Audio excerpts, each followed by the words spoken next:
What's up, everybody? Welcome to BioWatch 3 Raw TV. Tonight we got a little story time. It's been a while since we did a story time, and I get asked all the time on my Instagram, and I actually do unprompted story times on my Instagram that I haven't ever done on here. And I thought, maybe it's time to do another one. And what's spawning this one was the Tony Huge videos that I made, where I actually just, out of concern for Tony, I put these things out there, and of course, right away it's like, well, Jerry, how do you know Tony's not doing well? How do you know that he's addicted to drugs? Well, here's the deal. I myself, of course, was addicted to drugs. And my best friend, my closest friend at one point, was addicted to steroids, as well as other opiates that we were completely unaware of as his friends. We knew he was being weird, but let's just go through it, right? So I had this friend who was actually one of my closest friends. Like, I considered him my best friend at one point. And he was like the nicest guy. He really was. Like, he would always back you up. And he had a beautiful wife, a great family. He had a business that he owned. He had a beautiful house. Like, everything you could ever want, he had, right? Plain and simple. But he was always a thin guy.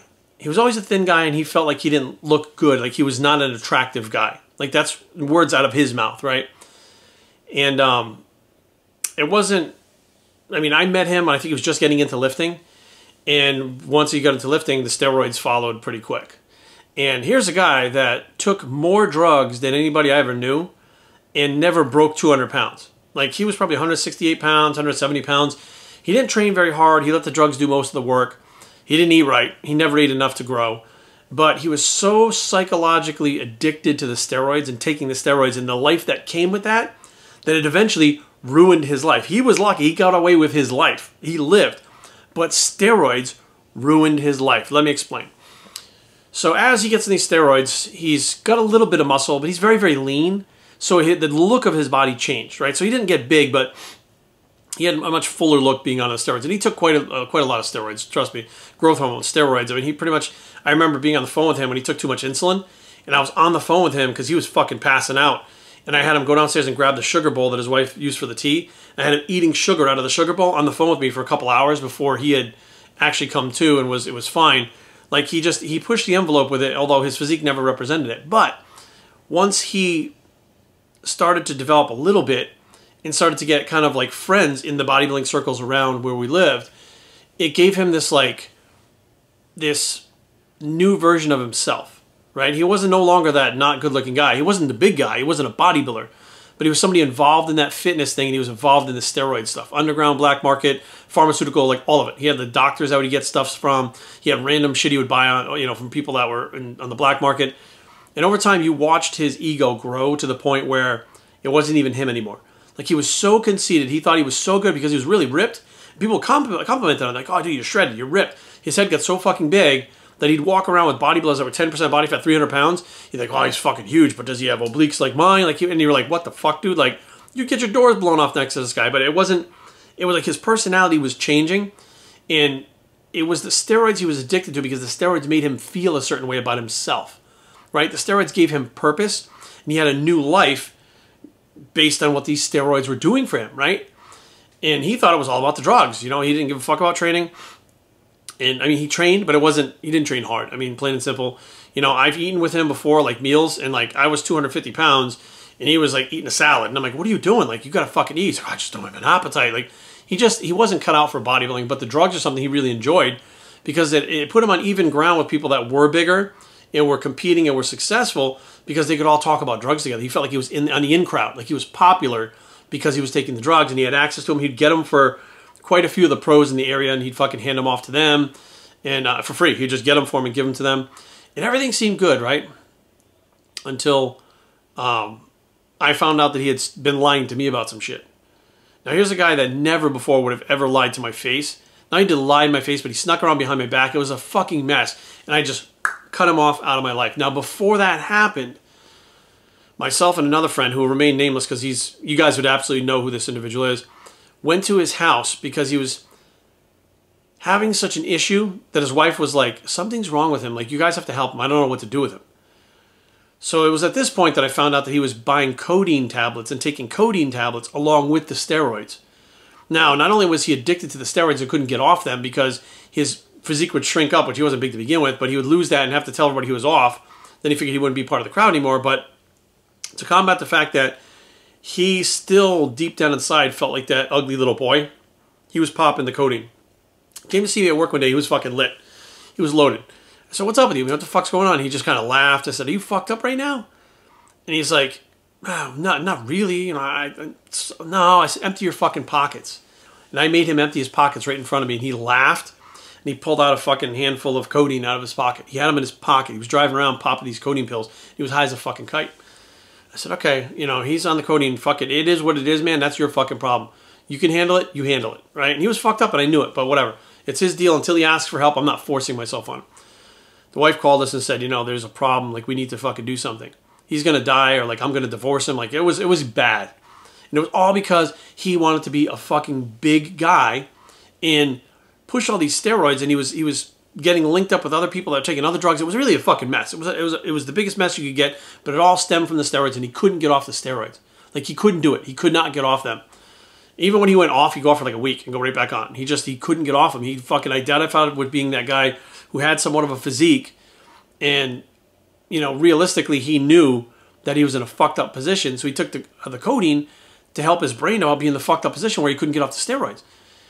So me and my other friend go over his house one night, and my other buddy let me lead the intervention because, you know, I know about that stuff. I've had it happen to me and stuff before.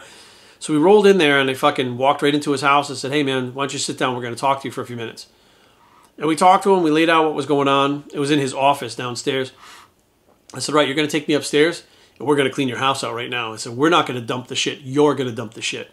So we went upstairs, took all his fucking steroids, all that shit, made him fucking dump them all. He had this safe he opened up. He had bags of pills that he wasn't even sure what the fuck they were that he bought off the steroid dealers that were labeled with markers and shit. We made him dump all those, and then we found the codeine. We made him dump the codeine, right? And then I kind of looked around. I was like, this fucking bedroom is not the only place that's going to have drugs. If you're a drug addict, you got them hidden other places, especially to keep them away from your fucking wife because she's dumping them. So I'm like, all right. So I looked around. I was like, ceiling tiles. Could be ceiling tiles. But I'm observing his behavior.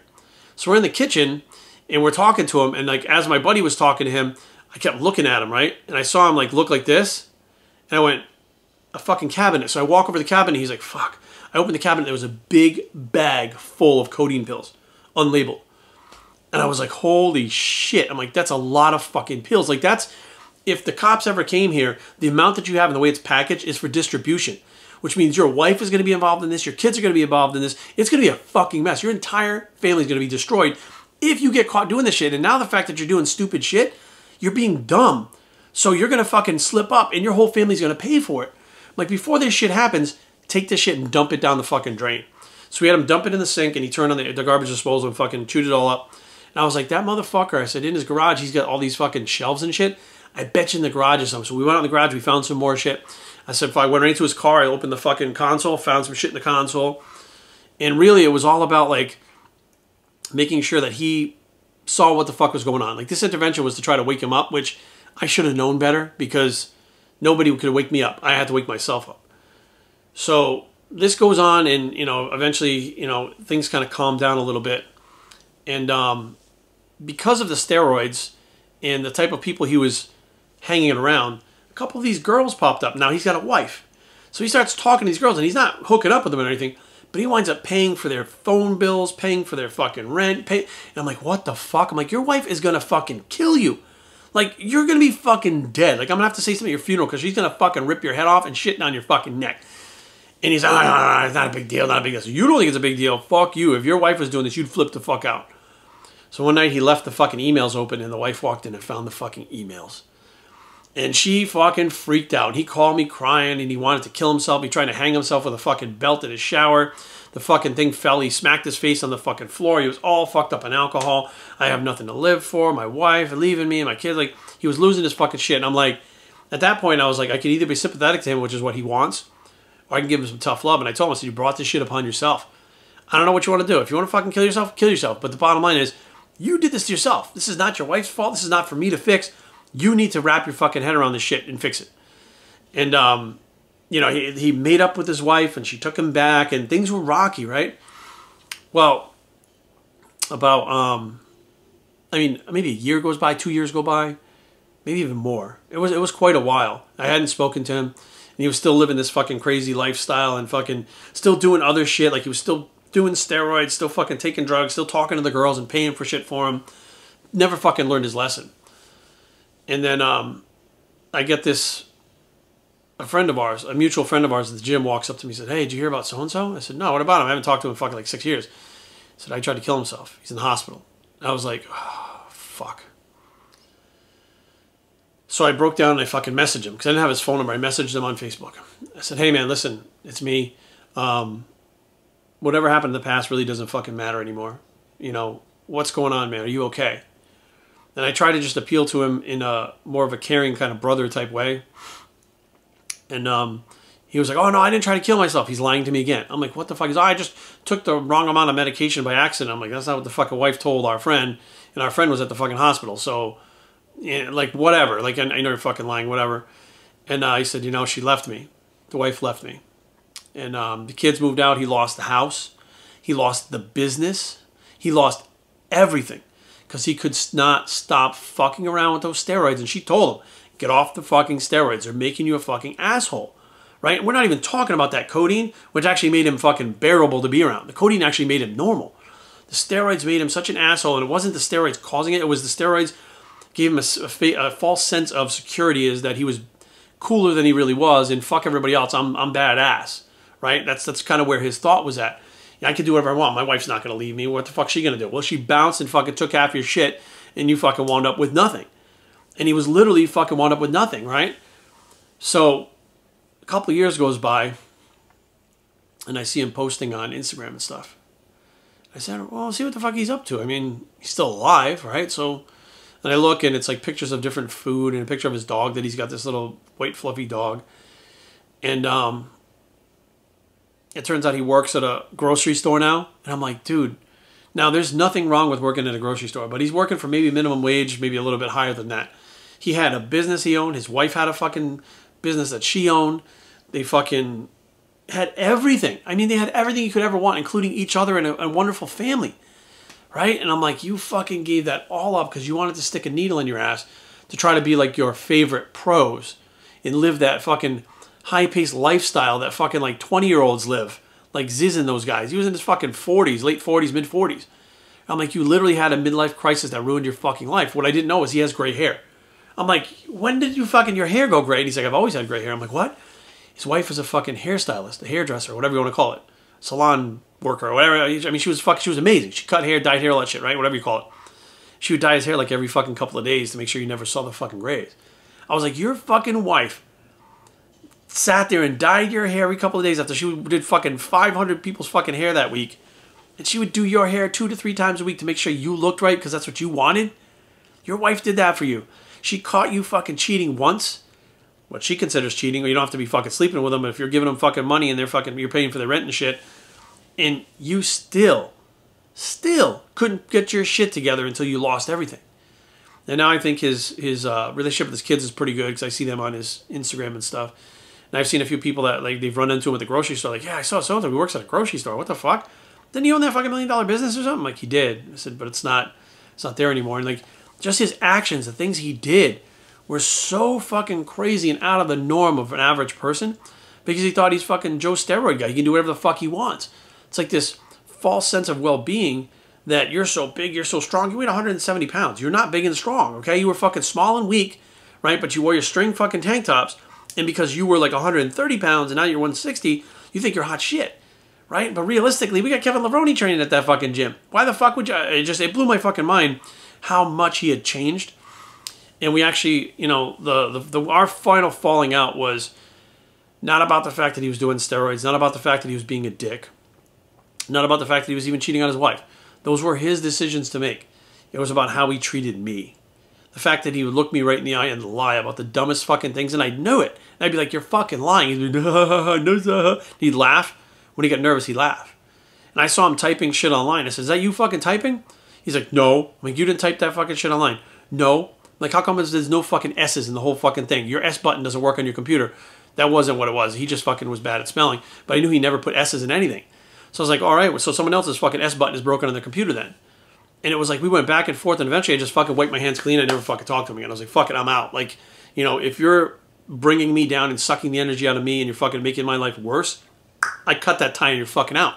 I don't give a shit if you're actual family. I don't give a shit if you're fucking my brother, my friend, my cousin. You fuck with me, you're out. If you're fucking not making my life a better place, you're out. That's just all there is to it. And you don't have to go out of your way. You just have to not be a dick and lie to me if I'm your best friend. I mean, I don't think that's too much to ask for a best friend, right? And I to this day, I look at him and I'm like, your fucking life. I mean, is he happy now? He's as happy as he can be. He has no choice. You know what I mean? Without being content where he's at now, he'd put a fucking bullet in his head. He tried to kill himself several times, and I talked him through it. And I think now he just realizes that he's not that bodybuilder. He's not that guy he thought he was. He's not the guy that he perceived as being super cool and had all access to all the drugs and had all the money and had women talking to him stuff because they wanted drugs and stuff. Like he realizes that everybody used him. They didn't give a shit about him. They never thought he was cool. They never thought he was big. They never thought he was handsome. They just said, well, he's got some shit that I want. I'm going to be nice to him until I get it. And then when it came down to brass tacks, everybody was gone, including me. But I didn't leave him because he was a dick. I left him because he looked me in the fucking eye multiple times and lied to me. And then when I confronted him about it, he laughed at it like it was a joke. He didn't respect me. He didn't respect our friendship. He didn't respect anything. He didn't even respect his marriage at that point. And I said, this is not something I want to be involved in. Like, this is not my friend anymore. This is some random fucking new guy. Like, I respect the constitution of marriage. I respect the fact that he had a family, right? So when I was single, I wouldn't call him up and be like, yo, it's fucking Tuesday night. Let's go out fucking drinking. He's got a family to go home to, right? Friday night, maybe I'd go over his house and because at that point I drank. He drank pretty heavily too, but I drank. There were times that like, we'd get done at the gym and instead of going home, we'd go to a Silver Diner and eat at a Silver Diner, right? And just hang out for a couple, 3 hours, just fucking shooting the shit, laughing, joking, like clean fun, right? Not taking him out, getting him fucked up and sending him home to his family like, all fucked up. It was like we were trying to be like good role models for each other, I guess, right? We're trying to do the right things. Like that was my whole thing. It was like, I want to help his life be as good as it possibly can. But he's sabotaging it. And he did. He sank his whole fucking life because of steroids. It got so fucking out of control. And here's the fucked up part. This happens to pros. Pros ruin their entire fucking lives, lose their whole families over shit that they do because they're fucking enhanced. Because they can't give up the fucking drugs, or the drugs turn their personality fucking way negative, or they get in trouble and caught with them. I have another friend that fucking ordered 2 bottles of testosterone. Fucking police knock on his fucking door. Is this your box? And he's like, I don't know.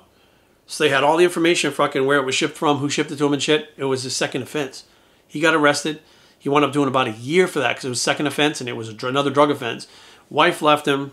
No money, no house, no kids. Fucking gone. When he finally got out of jail, I think it was 8 months he did total. He had nothing. He had to go live with a friend of his. Like this happens with pros and really high-level bodybuilders where they lose everything. You just never hear about it. You never hear about them crashing on somebody's couch for a fucking year, or crashing on multiple people's couches, or doing fucking gay for pay to try to get by, or you never hear any of this shit. They keep it all under wraps. So that's why when I see somebody like this whole thing that happened with Tony Huge, like I feel like he does have a problem. And I like him. He's a good guy. I think he's a fucking good dude at heart, and he's just mixed up in something that he's having a hard time getting himself out of and getting control over. Like it's something that I've seen before. It's something I've watched destroy people. You know what I mean? And some people are not strong enough. I really don't think my friend that, lost everything, I didn't think he was strong enough to make it. I thought he'd be dead by now. He's still here. He's still kicking, which, you know what, props to him. I'm impressed that he's pulled his shit together and got stronger as an individual, accepted himself for who he is. He's not that big guy. He's got gray hair. Like, he's doing his fucking thing. He could dye his hair himself. He doesn't care. He's just accepted himself for who he is, and he doesn't care. He's got a girlfriend now, and he looks as happy as he could be, but I can't help but think, when he thinks back about what he had years ago, right? The woman he married who he loved. I mean, he loved her. Fucking the empire they built together with businesses and stuff. The kids that he had that were, I mean, they were teenagers being crazy, but, excuse me, they were good kids. And it's just, he threw it all away because he wanted to take steroids. He wanted to be part of that steroid crowd. He wanted to live the life that Tony Huge has now. That was his goal. He wanted to be Tony Huge before there was Tony Huge. And that's why I'm saying, like, listen, guys, there's some people that will escape it. Like my boy escaped it, right? Hopefully Tony will escape it, meaning one day he cuts the shit and he's still healthy and he doesn't die. But there are plenty of people that haven't escaped it. Like my friend Anthony DeRezzo. Anthony died because of steroids. Well, he had a heart condition. No, he didn't have a heart condition before he started blasting all that shit for fucking 20 years. He didn't have heart problems and fucking issues. His father lived to be a lot older than he did. His mom did too. He fucking died at a very early age, at 44 or 46, I believe it was, after the doctor told him not to compete again and told him not to take that stuff again. They told him, don't do this. You have congestive heart failure. You have cardiomyopathy, I think it was. They're like, you have cardiomyopathy. Do not do this. We cannot take care of you if you do this. Like, we can't be a part of this. I got to do one more. I got to turn pro. This time it's mine. You fucking died at the show. You know what I mean? This is not two circumstances that I'm talking about that are like, oh, this is just random. It's just like, it's the outlier. This doesn't usually happen. No, this fucking happens all the time, but you don't hear about it. Why? Because people don't talk about it. They don't want you to believe that they're involved in a sport or cult or whatever you want to call it. Because this isn't even a sport at this point. It's a bunch of fucking drug addicts running around trying to fucking maintain their addiction. And looked down upon. They want to be looked upon as heroes, like superheroes, because of their physiques and shit. So you never hear their turmoil, their fucking, the negative things that happen, the bad things that happen, when their life fucking swirls the bowl and goes fucking flush. You never hear that shit. But it doesn't mean it doesn't happen. So hopefully you guys can heed the warning from this one, because this is also, again, something that it's real. It happens every day. And I'm hoping that Tony doesn't have this issue, or any of his boys that hang out, that whole crew. I hope that they, you know, literally do see what's going on, and before it gets to the point where they can't get out of it, they can step back and be like, you know what, I want to clean my life up and do the right thing. And I hope I'm not making a video one day saying that, you know what, Tony was a good guy, I'm going to miss him. Like, that's what I don't want to happen. So, bodystrength@gmail.com. Leave comments down below. So, fight. Bodystrength.com is a blog. It's the fucking do what you want bicep, but think about it. And we are out.